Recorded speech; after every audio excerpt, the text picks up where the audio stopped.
전도에 관한 도전의 말씀을 드렸습니다. 내가 거룩하기 때문에 전도할 수 있는 것이 아닙니다. 우리는 거룩하지 못하죠.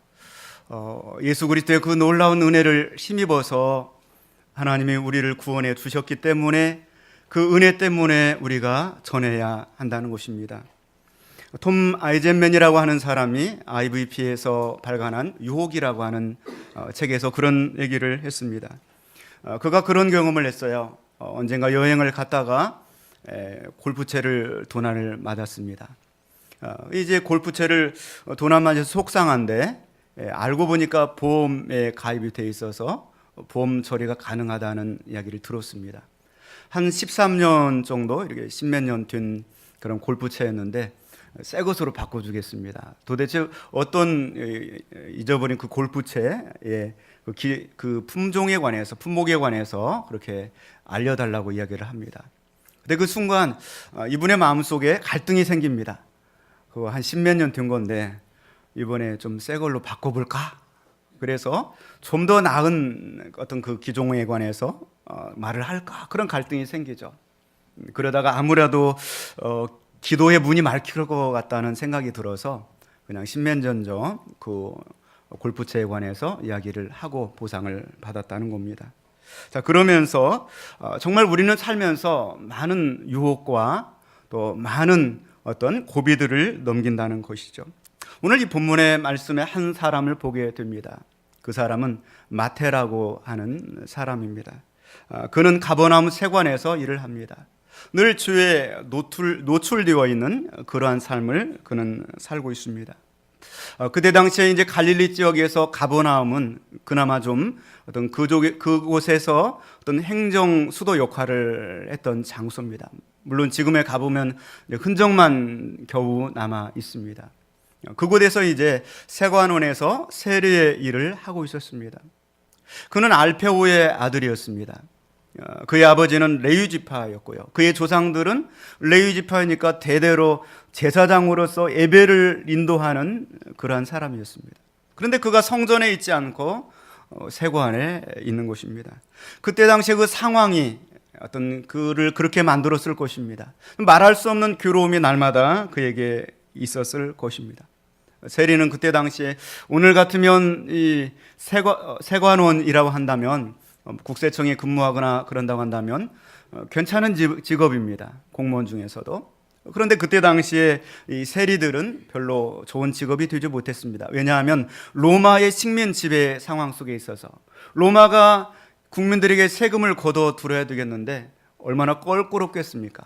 그러니까 자기들이 직접 하는 것이 아니라 그 지역에 있는 유태인들을 뽑아서 그 악랄한 그 인기 없는 그 일들을 하게 맡겼던 것이죠. 마치 우리나라 일제 36년 동안에 일제가 직접 하기보다는 일제 앞잡이 노릇하는 누군가를 시켜서 국민들을 착취하고 압제하고 그랬던 것과 비슷합니다. 그러다 보니까 세리들은 인기가 없습니다. 수많은 사람들이 매국노처럼 여기고요. 그 사람에 관해서 손가락질을 하고 그럽니다. 세리들은 그래서 법정에서 증언할 자격도 없고 세리가 낸 돈은 헌금으로 받아주지도 않았고 세리들은 성전 예배에 참석할 수조차 없었습니다.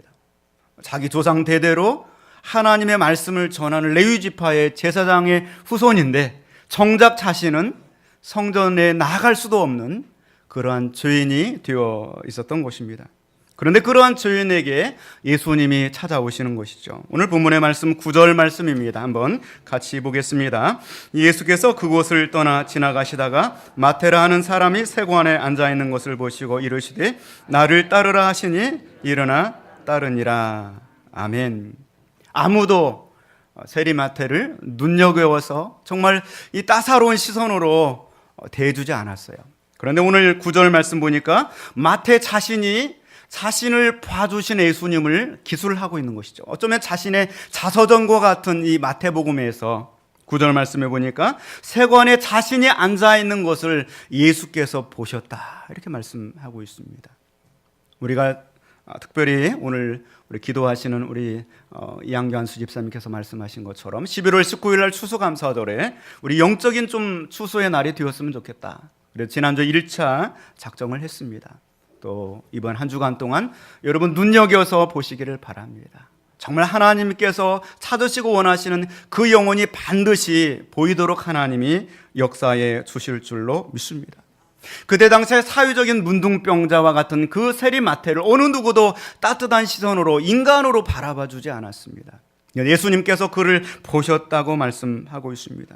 도저히 하나님의 백성으로 받아들여질 수 없고 그가 설령 교회 안에 들어온다고 할지라도 받아들일 수 없는 그러한 직업이요 그러한 사람이요 그러한 죄인이었던 그 마태를 예수님께서는 한 사람으로 받아들이셨던 것입니다. 아마 예수님의 그 제자들인 베드로와 안드레, 야고보, 요한 그들이 그때 당시에 갈릴리 바다에서 고기를 잡는 일을 했기 때문에 그 고기를 잡고 나면 반드시 나와서 조사하고 세금을 떼가는 사람이 누구냐? 마태였어요. 마태를 굉장히 싫어했을 것입니다. 그런데 어느 날 예수님이 누군가를 딱 데려오는데 누굴 데려와요? 마태, 앞으로 너희들과 잘 지내라. 우리 함께 제자다. 마태를 데려온 거예요. 아마 마태가 들어오는 것은 충격적인 사건이었을 거예요. 그런데 예수님께서는 그 아무리 죄인일지라도 누구라도 구원받을 수 있다고 마태를 부르는 것입니다. 그런데 마태 편에서 보면은 정말 이 예수님의 부름에 따른다는 것이 쉽지 않았을 것입니다. 그런데 오늘 본문의 말씀 보니까 마태라는 사람이 세관에 앉은 것을 보시고 나를 따르라, 팔로우 미. 그러니까 즉시 일어나서 마태가 예수님을 따라갑니다. 어쩌면 좀 이상한 사람들의 대화처럼 보이고 행동처럼 보입니다. 여러분이 생각을 해보세요. 어떤 남자가 정장을 입고 어느 날 직장을 출근했는데 직장에서 앉아 있는데 사무실에 자기 책상에 앉아 있는데 누군가 지나가면서 나를 따라와라. 그러니까 묻지도 따지지도 않고 그냥 일어나서 따라가는 거예요. 있을 수 있는 일일까요? 이거 자체가 좀 바보들의 이야기처럼 보여지게 되는 거죠. 어떻게 이런 일이 있을 수가 있는가? 그리고 조금 생각을 해보니까 아하, 그럴 수 있겠구나. 마태복음 우리가 9장 9절로부터의 내용을 보고 있는데요. 그 이전의 말씀들을 보니까 그 갈릴리 지역에 예수님의 있습니다. 예수님께서는 베드로의 집에 들어가셔서 베드로의 장모의 열병을 고치셨습니다. 그리고 그 소문이 주변에 쫙 퍼지게 됩니다. 또 며칠 지나고 나니까 어느 날 자기처럼 죄인들의 대명사로 알려져 있는 시몬이라고 하는 사람이 예수님을 만나고 그를 따르기로 작정을 하는 것이에요. 도전을 받게 됩니다. 그리고 오늘 마태복음 9장 오늘 본문의 말씀 앞절 1절로부터의 내용을 보니까 한 중풍병자가 있습니다. 중풍에 걸려서 움직일 수가 없어요. 팔다리를 움직일 수 없어요. 완전히 다 뒤틀려 있습니다. 그런데 친구들 4명이 그를 침상체에 들고 나갔어요. 예수님 그 주변에 인산인의 사람들이 너무 많다 보니까 예수님의 강론하시는 그 집에 지붕을 뜯어가지고 침상체 내려달았어요.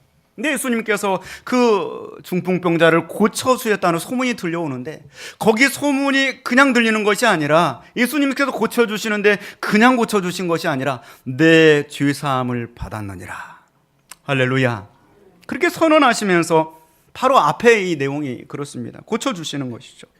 그러면서 인자가 세상에서 죄를 사하는 권능이 있는 것을 알게 하려 함이라. 이 소문을 또 갈릴리 지역의 가버나움 세관에서 일하는 소문에 빠른 마태가 듣게 되죠. 그러면서 늘 사모해왔던 내 죄도 사함받을 수 있겠구나. 그리고 나도 언젠가 이 죄 문제를 해결하고 성전 예배에 나아갈 수 있겠구나. 그런 날이 왔으면 좋겠다. 그리고 어느 날 기도하면서 정말 그 사람을 좀 만나봤으면 좋겠습니다. 그 마음을 가지고 출근을 했는데 꿈이냐 생시냐 그 사람이 탁 나타나서 나를 따라와라 불러주는 거예요. 그 부름 앞에 자기가 전율하는 감동을 받고 자기도 모르게 마음에 평안이 오면서 죄를 씻음받는 그러한 그 능력이 임하는 것을 경험하게 되는 것이죠. 그 신적 부름 앞에서 마태는 즉시 일어나서 따라 나게 되었던 곳입니다. 나를 따라오너라. 여러분 한 주간 동안 우리가 인생의 삶을 살았습니다. 신앙생활은 무엇일까요? 그것은 바로 예수님을 따라가는 것입니다. 내 삶에 여러 가지 고민하고 또 기도하고 그러는 가운데 어느 날 예수님이 찾아오셔서 나를 따라오라 말씀하시고 내가 주님을 따르는 결단을 하는 것이 신앙생활인 것이죠. 우리가 주님을 따라간다는 것은 무엇입니까? 그분의 말씀을 따라서 사는 것입니다. 지난주에 종교개혁 500주년 기념주일 예배를 드리면서 오늘날의 종교개혁이 무엇일까? 그것은 바로 예배의 개혁이다. 예배는 바로 하나님의 알아들을 수 있는 예배를 드리는 것이다. 그 알아들을 수 있는 예배를 드리면, 그 예배를 드리고 나면은 그 말씀이 나의 삶의 현장까지 함께 하는 것이다. 그리고 나의 삶의 현장 속에서 말씀이 자꾸 생각나면서 내 삶 속에 하나님의 소명이 생기는 것이다. 내가 바로 이 직장에 있는 이유, 내가 이 가정에 있는 이유, 내가 이 자리에 있는 이유가 무엇일까? 그 대답을 얻게 되는 것이다. 그리고 그 대답의 극치는 무엇이냐? 그것은 바로 복음을 증거하는 것이다. 할렐루야. 우리가 신앙생활을 한다고 할 때 3H로 그렇게 표현할 수 있을 것 같아요. 머리로 믿는 신앙이 있어요. 지적 동의입니다. 그래서 지난주에 우리는 지적 동의를 다 했어요. 내가 영상도 보고 그러니까 좀 전도도 하고 오늘날의 종교개혁을 한번 이루어 보여야 되겠구나. 그리고 두 번째로는 하트 페이스예요. 마음이 뜨거워지는 거예요. 이전에는 머리로 지적 동의만 했었는데 이제 내 마음이 좀 뜨거워지는 거죠. 도전을 받는 거예요. 그리고 나서 세 번째로는 핸드 페이스가 이루어져야 돼요. 핸즈 페이스. 그래서 손발로 실천을 해야 되는 것이죠. 여러분, 지난 한 주간 동안 말씀을 얼마나 실천하셨습니까? 정말 여러분의 삶 속에서 하나님의 부르심과 그 소명에 얼마나 여러분 반응하시고 순종하셨습니까? 신앙생활은 바로 예수님을 따라가는 것이에요. 내가 앞서가고 그리고 예수님이 내 뒤에 오는 것이 아닙니다. 얼마나 여러분 앞에 예수님을 앞세우면서 사셨습니까? 오늘 본문의 말씀을 통하여 다시 한번 도전받는 시간이 되기를 원합니다. 야고보 사도는 야고보서 2장 17절 말씀에 행함이 없는 믿음은, 가슴이 뜨거워지고 손발로 실천하지 않는 믿음은 그 자체가 죽은 것이라고 그랬어요. 영혼 없는 육체가 죽은 것처럼 영혼이 우리 육신을 떠나가는 그 순간에 우리는 죽게 돼요. 그것처럼 바로 행함이 떠나가면 우리 신앙은 죽어간다고 말씀하고 있습니다. 한 주간 동안 성령님의 감동을 받아서 우리가 손발로 실천하는 행함 있는 믿음을 가지고 살아가시기를 주님의 이름으로 축원을 드립니다. 오늘 예수님께서는 그렇게 말씀하시죠. 12절 말씀 한번 같이 보겠습니다.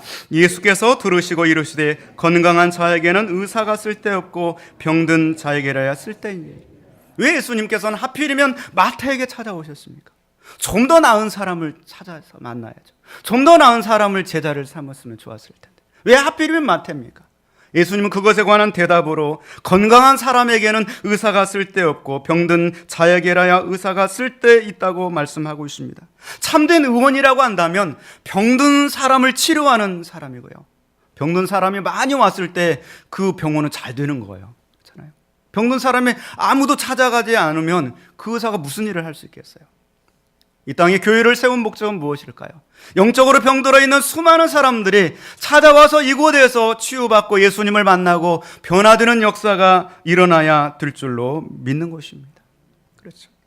계속해서 예수님이 13절 말씀에 그렇게 말씀하십니다. 우리 13절 말씀 같이 봅니다. 너희는 가서 내가 공의를 원하고 제사를 원하지 아니하노라 하신 뜻이 무엇인지 배우라. 나는 의인을 부르러 온 것이 아니요.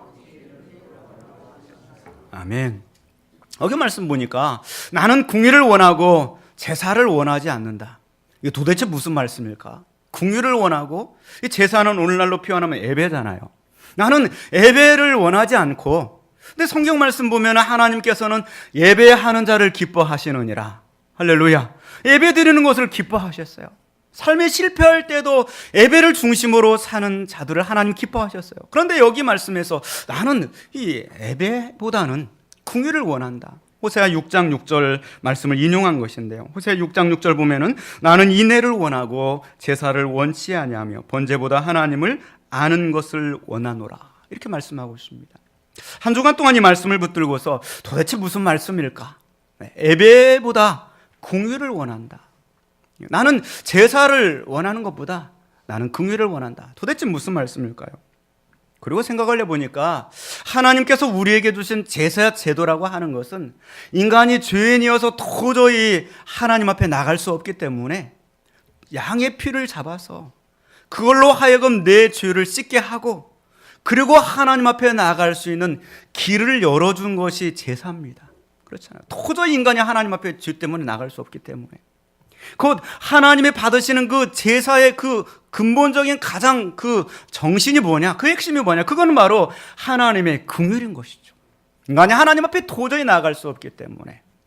그렇다고 한다면 오늘날의 예배의 핵심도 무엇이냐? 그것은 바로 긍휼에 있는 것입니다. 내가 오늘 절대로 예배자로서 하나님 앞에 설 수 없어요. 여러분 한 주간 동안 살면서 얼마나 죄에 정말 노출되어서 살았습니까? 그런데도 불구하고 오늘 우리가 하나님의 성호를 찬양하며 예배드릴 수 있는 것은 바로 하나님의 긍휼 때문입니다. 그런데 오늘 유태인들을 보세요. 제사는 열심히 드리는데 긍휼이 없어요. 죄인인 세리마태가 돌아왔는데 손가락질을 해요. 긍휼을 내 마음으로 안아줘야 될 텐데 그렇잖아요. 오늘도 마찬가지입니다. 오늘 우리가 예배를 드렸으면 예배를 드리고 나서 긍휼을 실천해야 돼요. 누군가 죽어가는 그 영혼들을 불쌍히 여기는 마음을 가지고 살아야 되는 것이죠. 바로 예수님께서는 오늘 말씀을 통하여서 예배를 드렸느냐? 그러면 삶 속에서 긍휼을 실천하라.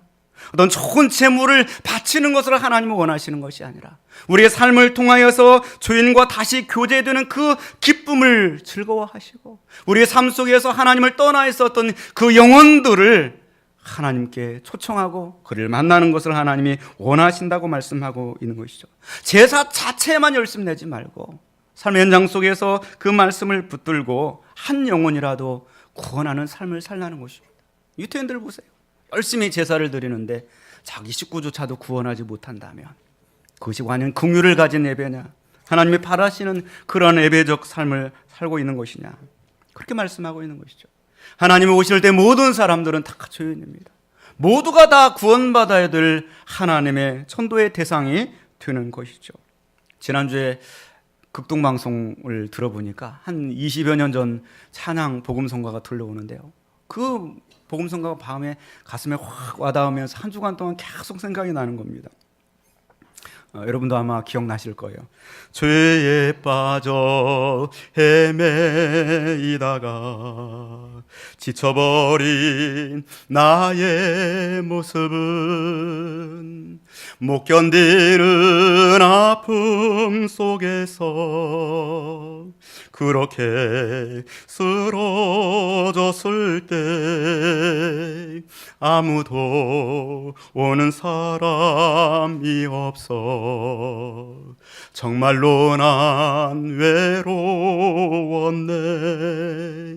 그때 주님 내게 찾아와 사랑으로 함께 하였네. 병든 자여 내게 오라. 가난한 자 내게 오라. 죄에 빠진 많은 사람들아 모두 다 내게 오라. 한 20년도 더 된 찬송이에요. 소리엘이라고 하는 복음 찬송가. 그 찬송이 가슴에 확 들어오는데 그 다음날 아침에 일어나도 계속 찬송이 막 속에서 웅알웅알 맴도는 거예요. 그렇구나. 하나님이 이곳에 교회를 세운 것은 바로 영혼을 구원하라고 세워놨는데 이제서 왜 이거를 이렇게 늦게 깨달았을까? 내년도에는 좀 봄에도 전도하고 가을에도 전도하고 그랬으면 좋겠다. 어제도 우리 교역자들 모아서 함께 고민하며 삶을 나눴습니다. 올해 하나님께서 놀랍게 역사하실 것 같은데 50명, 100명이 오면 어떻게 하지? 다음 주에 당장 식사할 자리가 없는 식당 앉아야 40석인데 새 가족들로 가득 차면 기존 성도들은 어디서 밥을 먹지? 막 이런 고민들이 생기는 거예요. 행복한 고민이죠. 하나님께서 이곳에 교회를 세우신 목적은 한 영혼이라도 더 구원하고 믿음으로 세워지고 이루어서 방황하고 삶의 탈출구를 찾지 못하는 그 영혼들을 그들에게 하나님의 나라를 보여주고자 하는 하나님의 뜻이 계신 줄로 믿습니다. 교회는 죄인들을 가까이 해야 됩니다. 변호사가 죄인들을 가까이 해야 변호사 수입이 올라가죠. 교회가 죄인들이 가득 차서 넘쳐서 그들이 변화되는 역사가 일어나야 돼요. 주마다 영적인 산부인과가 되어서 어린아이들이 여기서 태어나고 저기서 태어나고 그 아이들의 비명소리가 늘 울려 퍼져야 그것이 교회가 미래가 있는 교회고 살아있는 교회가 되게 될 줄로 믿는 것입니다. 오늘 마태는 그 놀라운 예수님의 부르심을 경험하고 자기 영혼이 깨끗하게 정화되는 느낌을 가지고 주님을 따라 나셨습니다. 그리고 그가 가장 먼저 한 일이 무엇이냐? 오늘 본문의 말씀 10절 11절 말씀 한번 같이 봅니다. 예수께서 마태의 집에서 앉아 음식을 잡수실 때 많은 세리와 죄인들이 와서 예수와 그의 제자들과 함께 앉았더니 바리새인들을 보고 그의 제자들에게 이르되 어찌하여 너희의 선생은 세리와 죄인들과 함께 잡수시느냐? 마태가 너무 기뻤어요. 정말 무언가 자기가 하고 싶은데 뭘 할 것이 없어요. 아는 것도 없고. 그래서 자기가 한 일은 자기 주변에 보니까 죄인들이 너무 많은 거예요. 그 죄인들을 다 초대해서 식사 한 끼를 대접하면서 그 자리에 예수님을 초청한 것입니다. 할렐루야. 여러분, 한 주간 동안 우리가 생활에 나가시면서 여러분 누군가와 좀 식탁 교제를 나누세요. 커피 한 잔이라도 나누시고.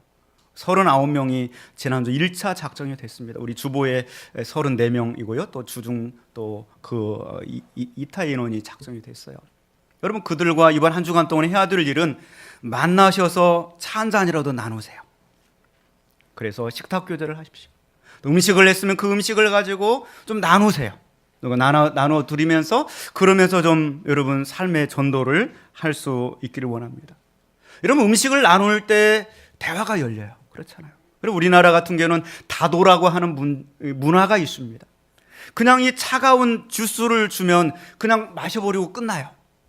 그런데 따가운 이 차를 내놓으면 그냥 마시면은 뜨거워서 뒤니까 천천히 이걸 식기를 기다리면서 대화가 열리는 거예요. 그게 다도예요. 부부간에 서로 대화할 시간이 없고 그러면 여보 우리 차나 한잔 해요. 그리고 막 뜨겁게 해서 펄펄 끓는 물에 차를 내어놓으면 그거 마실 때까지는 대화할 수밖에 없어요. 그렇잖아요.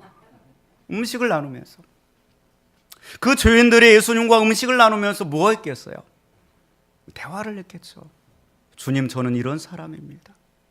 주님, 저는 이런 일을 하면서 사는데요. 저 같은 사람도 구원받을 수 있나요?